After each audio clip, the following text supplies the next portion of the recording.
विभाग उत्तर प्रदेश के द्वारा आज प्रदेश के सभी 75 जिलों में ऑपरेशन कायाकल्प से लेकर के निपुण से लेकर के अलंकार योजना से लेकर के अभ्युदय योजना से लेकर के कस्तूरबा गांधी बालिका विद्यालय से लेकर के सभी विषयों से लेकर के आज यहाँ जो कार्यक्रम आयोजित किया गया, जिसमें तमाम हमारे शिक्षक और शिक्षिकाएं सहभाग की हैं।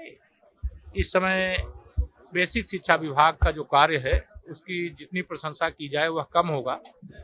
पहले बेसिक शिक्षा विभाग के विद्यालयों में कोई अपने बच्चों को पढ़ाना नहीं चाहता था, लेकिन आज मुझे गर्व है, खुशी है कि जो निजी क्षेत्र के विद्यालय हैं, अच्छे नामी गिरामी विद्यालय हैं, वहाँ से नाम कटवा करके लोग बेसिक शिक्षा विभाग के द्वारा संचालित विद्यालयों में पढ़ाने का काम कर रहे हैं। और आज बेसिक शिक्षा के जितने भी विद्यालय हैं, चाहे वहाँ स्मार्ट क्लास हो, चाहे फर्नीचर हो, चाहे पंखे हो, चाहे शौचालय आदि की व्यवस्था हो, चाहे बाउंड्री वाल की व्यवस्था हो, चाहे रंगाई पुताई की व्यवस्था हो, चाहे हरियाली की व्यवस्था हो, सभी क्षेत्रों में एक बहुत प्रशंसनीय कार्य हुआ है। मैं इसकी सभी शिक्षकों को बधाई देता हूँ।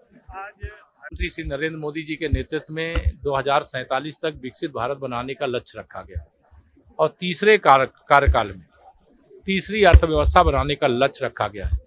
और मैं कह सकता हूं कि एक वर्ष अभी तीसरे कार्यकाल का पूरा नहीं हुआ, भारत चौथी अर्थव्यवस्था बन गया है, अभी 4 वर्ष बाकी है। मुझे तो पूरा विश्वास है कि प्रधानमंत्री श्री नरेंद्र मोदी जी के नेतृत्व में भारत विकसित भी बनेगा, भारत सशक्त भी बनेगा, भारत शिक्षित भी बनेगा, सामरिक महाशक्ति भी बनेगा और विश्व गुरु भी बनेगा।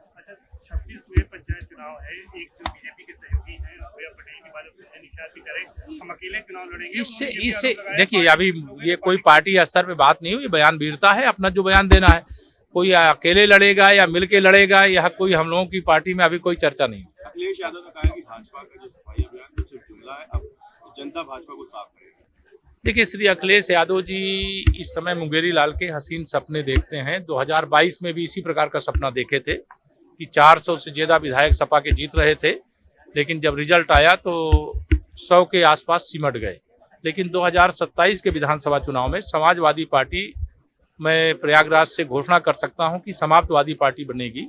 समाजवादी पार्टी गुंडों की, अपराधियों की, माफियाओं की पार्टी है, लठैतों की पार्टी है।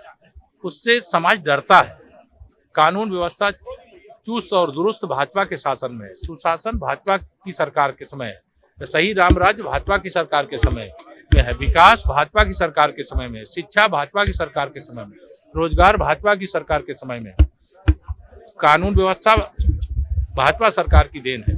तो यह डबल इंजन भाजपा की सरकार देश में माननीय प्रधानमंत्री मोदी जी के नेतृत्व में और उत्तर प्रदेश में आदरणीय योगी जी के नेतृत्व में हमारी सरकार शानदार काम किया है। हम इन उपलब्धियों को लेकर के और संगठन की ताकत के बल पर और संपूर्ण समाज को साथ लेकर के हम लोग आगे बढ़ेंगे और 2027 में 2017 दोहराएंगे। अच्छा, प्रमोद कृष्णम ने कहा है कि राहुल गांधी पर तंज किया है, कहा कि उनके सपनों में पाकिस्तान आता है और प्रधानमंत्री की बात उन्हें समझ नहीं आती है। उनकी लोकप्रियता हिंदुस्तान से ज्यादा पाकिस्तान में है, उन्हें एक बार नहीं, ये आचार्य प्रमोद जी ने जो भी कहा एकदम सही कहा है। कांग्रेस बौखला गई है, सर्जिकल स्ट्राइक से बौखलाई थी, एयर स्ट्राइक से बौखलाई थी, अब ऑपरेशन सिंदूर से बौखलाई।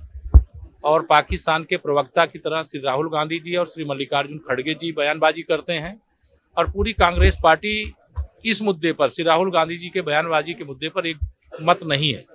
बहुत बड़ी संख्या में ऐसे भी कांग्रेस के नेता हैं जो अभी सर्वदलीय सांसदों का प्रतिनिधिमंडल दुनिया के अलग अलग देशों में गया, उसमें कांग्रेस के नेता भी गए हैं जो देशभक्त हैं। वो देश की सरकार माननीय प्रधानमंत्री मोदी जी की प्रशंसा कर रहे हैं, देश की सेना की सराहना कर रहे हैं। लेकिन कांग्रेस के गिने चुने लोग, श्री राहुल गांधी जी, श्री मल्लिकार्जुन खड़गे जी और मुख्यमंत्री कर्नाटका सिद्धारमैया जी जैसे लोग, वो पाकिस्तान की प्रशंसा करते हैं, पाकिस्तान की सरकार के और उनकी सेना के प्रवक्ता बनते हैं। धन्यवाद। सर, एक सवाल है, बीजेपी मोर्चा के राष्ट्रीय अध्यक्ष हैं जमाल सिद्दीकी, उन्होंने कहा कि जामा मस्जिद और हरियत मंदिर संभल में जो है, इसको लेकर कोर्ट के निर्णय की प्रतीक्षा करनी चाहिए, क्योंकि अगर जितने भी मस्जिद को खोदेंगे वहाँ मंदिर मिलेगा। ये सनातन की धरती है। देखिए, मैं यह मानता हूं कि देश में कौन क्या बोला है उस पर नहीं बोलना है, लेकिन हम लोग माननीय न्यायालय के कोई भी मामले होते हैं उसका सम्मान करते हैं और न्यायालय के फैसले का स्वागत करते हैं और न्यायालय के फैसले का इंतजार करते हैं। उन्होंने संभल के दंगे के जो आरोपी सांसद हैं उनको जेल जाने की मांग कर रहे हैं।